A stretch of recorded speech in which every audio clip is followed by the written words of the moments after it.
everything's been down the shithole, you know, in the last week. And of course, you know, I haven't been on this doing any videos here for the last few weeks because I'm so busy hiking and, you know, doing all that stuff and doing other things that I'm interested in. So posting a video is kind of down on the priority list, not much. But that was just horrible what happened to Alex Pretty last week when he was just shot because he was actually a man, right? You know, because he protected a woman who was being assaulted by ICE, and he ends up getting shot gangland style by multiple ICE agents. Oh my God, what a disaster. And well, the whole Trump thing is a disaster. And naturally, the reason the Trump administration is doing this shit, it's not just because they're fascist, which they are. They're shit scared of what is going to happen in the midterms. So they're trying to create as much chaos as they can, as much instability as they can, because they're going to get their asses handed to them in November in a fair election. That's a big if. So that was just horrible. I saw that one video that was by what they called the Pink Lady, and that was just terrible. Oh God, it just too horrible to imagine. So isn't that something? Pretty, and it's not pretty, but it's pretty and good. Yeah, those are now enemies of the state. But anyhow, but you can be a brown shirt and get to do whatever the hell you want. And naturally, places like Portland and Minneapolis and all these blue areas, LA, all these areas that they're pulling shit on or have pulled shit on, it's all retribution because those cities and the states they're in are blue, and Trump just can't stand it that people don't kiss his ass. But anyway, you know, ultimately the fault is the voters, for any voters having voted for him. And I do think there was some hanky-panky in the swing states. I do think that, because I could accept the popular vote going for Trump. I could accept that, but not every swing state going to him. That's fishy as hell. But that, yeah, and I haven't watched the news today or focused on it today, so I don't know what the hell else is going on. But I know there's a lot of protests and stuff. And then, you know, the Heritage Foundation, which should have been dissolved a long time ago, but they're stuck in the mire of the 1950s. And, you know, that's one of my least favorite subjects. I mean, I've talked about the 50s, the good parts, which generally have to do with the music and television of the era. And some of the movies. I mean, I go further back than that to say the movies were in their prime actually some 20 years before the 50s and the end of the studio era. But the rotten things were absolutely overwhelming in the 1950s. They stunk. And I grew, as I've said repeatedly, I was born in the middle of the decade. No, there is no such thing as Generation Jones. That's a crock of shit. There never was a Generation Jones. There is the baby boom, and that is the only officially recognized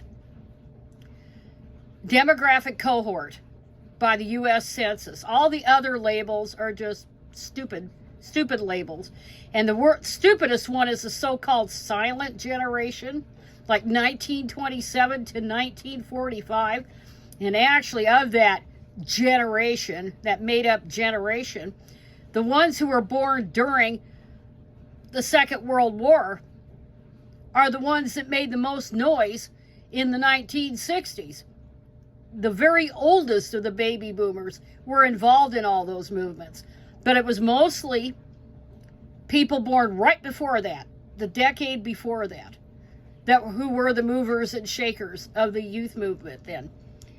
But anyway, there's no such thing as Generation Jones. And the only reason the baby boom of 1946 to 64 is called the baby boom, it has nothing to do with what you remember or what you went through or what you participated in or what was going on in the world. There's only one thing that separates the baby boom from every generation, from every other group, and it's right there in the name. It's the high birth rates that came about because of all the population lost during the Second World War, thanks to Hitler and Mussolini and the Japanese and all of that, all the fascists.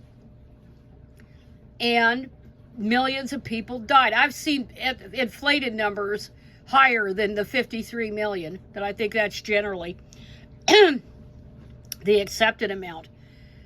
But anyway, the 50s were nothing. There was high taxation, so that on the rich, so that allowed more money to be, or the whatever they call it, the income distribution to be downward. So a lot more people got to share in the goodies, and there were very few filthy rich people in the whole world. Yeah, that's part of it. But a big part of it was the unions were very powerful then. And of course, the Heritage Foundation despises the existence of unions. They also despise redistributing wealth downward. That would even begin to make the 1950s come back. But the reason women were supposedly in the home, I mean, women were still participating in the labor market, but fewer of them were during that time. The reason was because they were fired.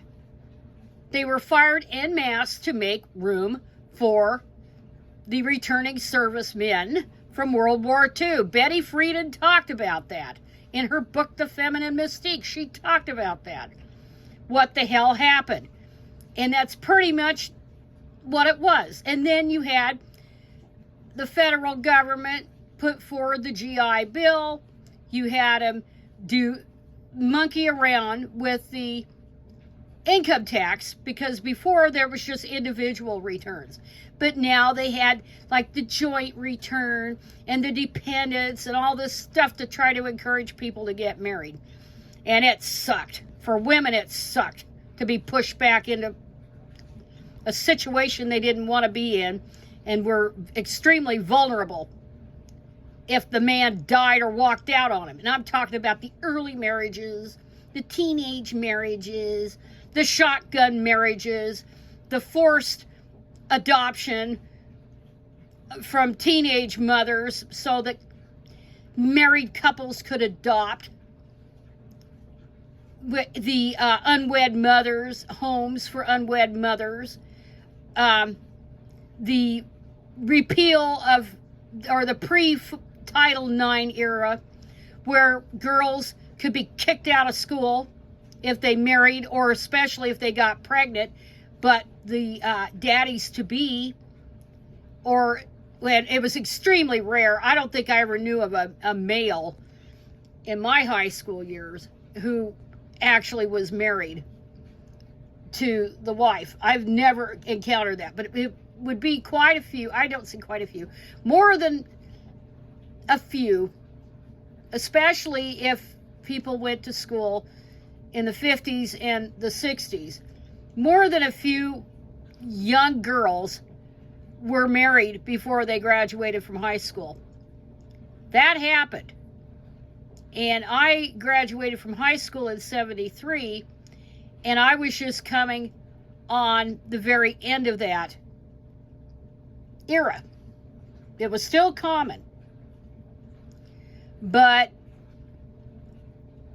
it still happened, and pregnancy still happened. But the big difference when I was in school is that the girls kept their babies if they decided to go through with the pregnancy. They might not have always married the guy, but they kept the babies. And that's what caused the collapse of the adoption market, especially of the desirable white babies. That's what did it.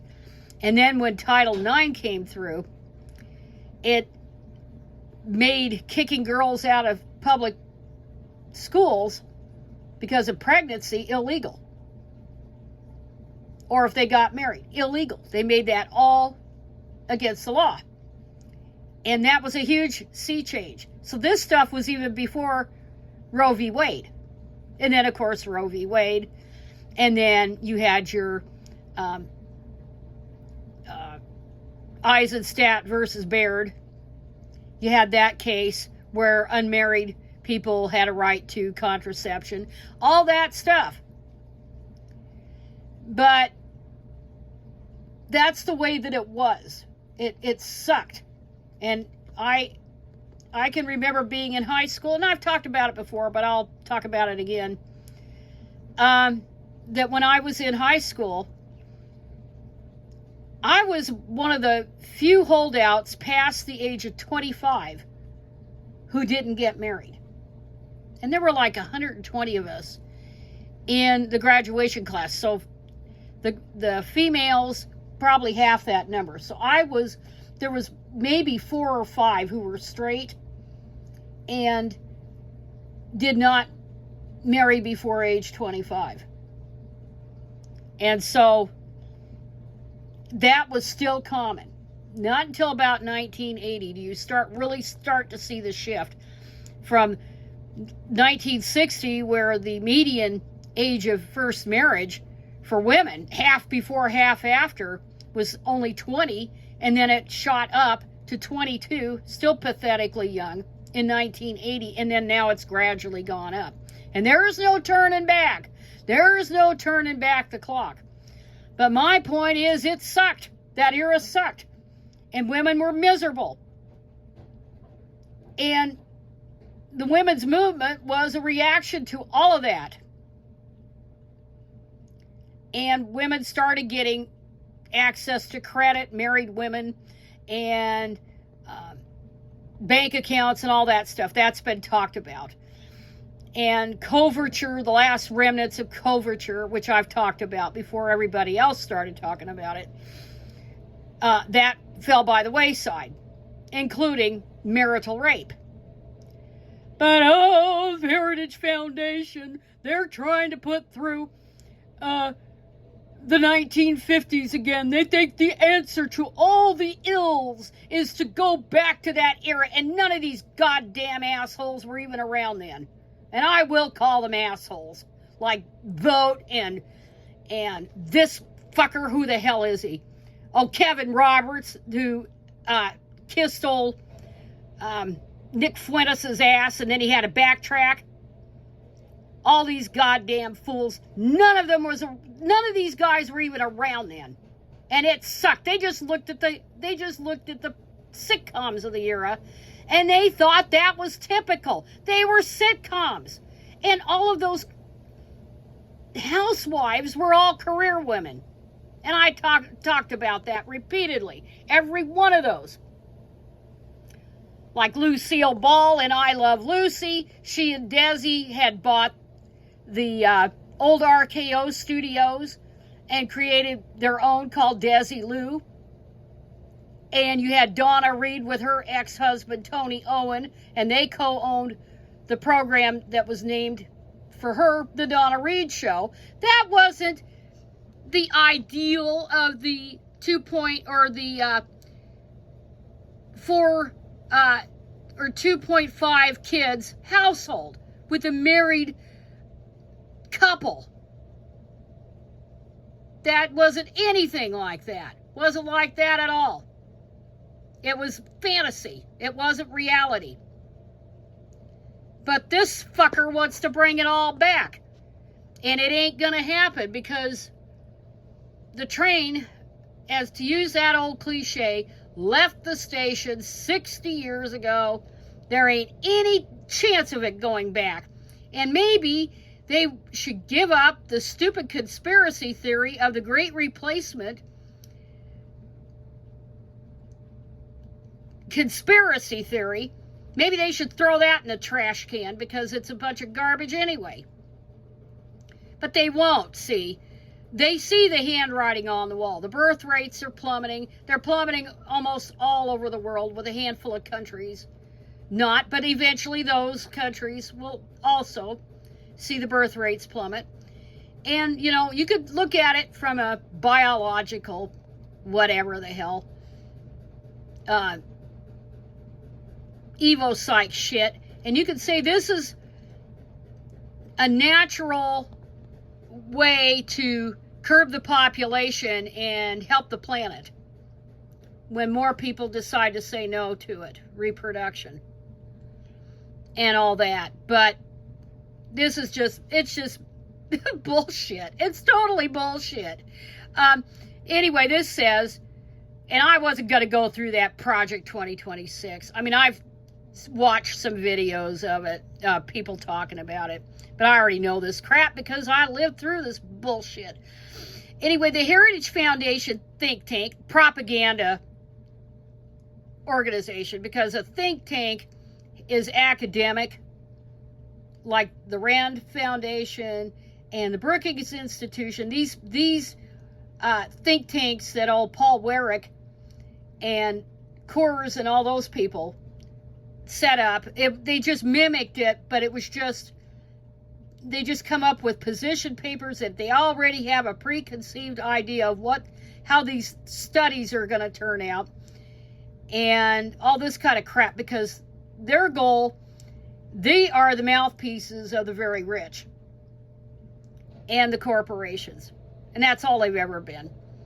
But of course the Heritage Foundation has turned into even way more than Paul Weyrich or Weyrich ever dreamed of ever going into full-blown fascism.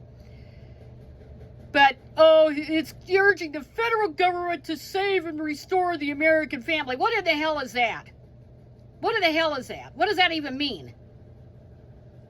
Kicking off the midterm election year with a call for, this is not conservatives. Okay. Another segue, another diversion. These people are not conservatives. They are the radical right. They are what used to be called the KKK, which was what Charlie Kirk was, basically with billionaire backing, or the John Birch Society. It's all of those people, to say nothing of the Rushdoony lunatics and of the religious bent. But these are not conservatives. The word conservative needs to be thrown in the garbage can. And I think this is a deliberate attempt by many, and I see it on too many YouTube channels as well, by younger people who were not alive during the time of the rise of the political right in the United States and do not understand what a conservative is. But these people are not conservatives. They're radical right. They've always been, with the libertarians right there too. And right now, you're going to focus on domestic issues. The only reason you're focusing on domestic issues is because those are wedge issues. You don't give a shit about that. It's anything to get people mad at other people, get them resentful, while the billionaires are continuing to pick your pockets. That's all they're about. Hell, the Heritage Foundation, like I said, Joseph Coors put forward the seed money. He was the beer magnate. He put forward the seed money for this outfit in 1973. Okay, but among its recommendations, a marriage boot camp designed to prepare cohabiting couples for marriage. a universal day of rest that would build upon blue laws that limit alcohol sales in some municipalities. It ain't just alcohol sales, buddy. It's about companies staying open on Sundays. They're not just about alcohol sales. I don't know who the hell the AP or who wrote the AP article. Blue laws are not just about alcohol sales. They're about businesses being open on Sundays. And I'm old enough to remember when they weren't, because that forces people to go to church. The discouragement of online dating, in part because of research showing that couples who meet online are also less likely to get married in the first place. Good. Good, good, good. The full plan, published Thursday and first reported by the Washington Post, marks the foundation's evolution from its small government roots to a pillar of the populist right. So, in other words, not just, they went from the handmaidens of the rich to full-blown fascists, which is what I just said. There is no populist right. They're radical right. They're gonna get a chance. They've tried, and they have whittled away a lot of it, but they know damn well, these far right people know their days are numbered.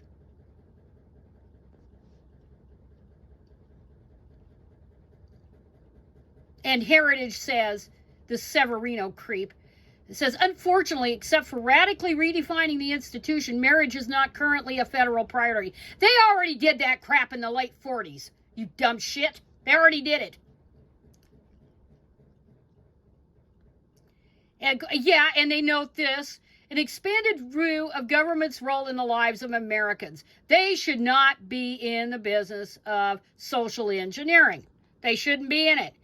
And no matter what they do, and this is kind of like this Hungarian crap, what they're trying to propose, undermine marriage, recommending against any policies that undermine marriage and the formation of families, or reward or encourage the needless delay in marriage and out-of-wedlock births. Fuck you. It ain't going back.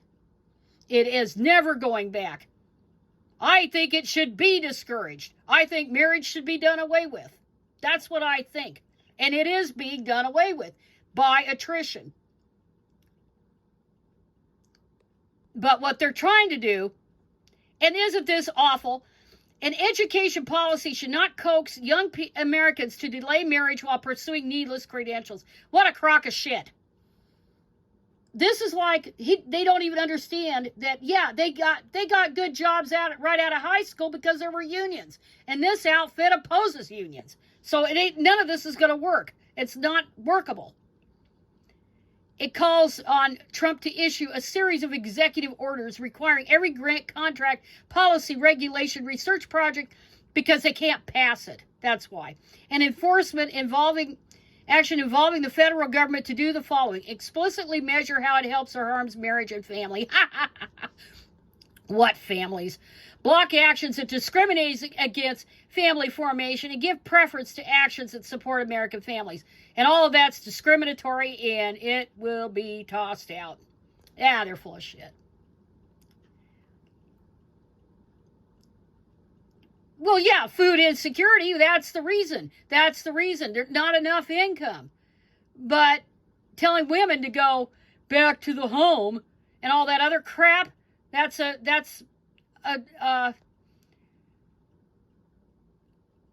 ticket to disaster. It's a total ticket to disaster. They don't care about that.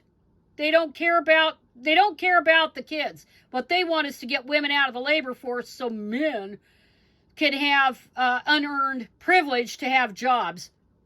And it's just full of shit. It's all full of shit. They just want the damn sex roles to come back, and it ain't coming back. Anyway, it's all bullshit. It's all bullshit, and it never will happen. And then Ohio was trying to, where the hell is that? Oh, they were trying to do the success sequence, and of course that's going nowhere too.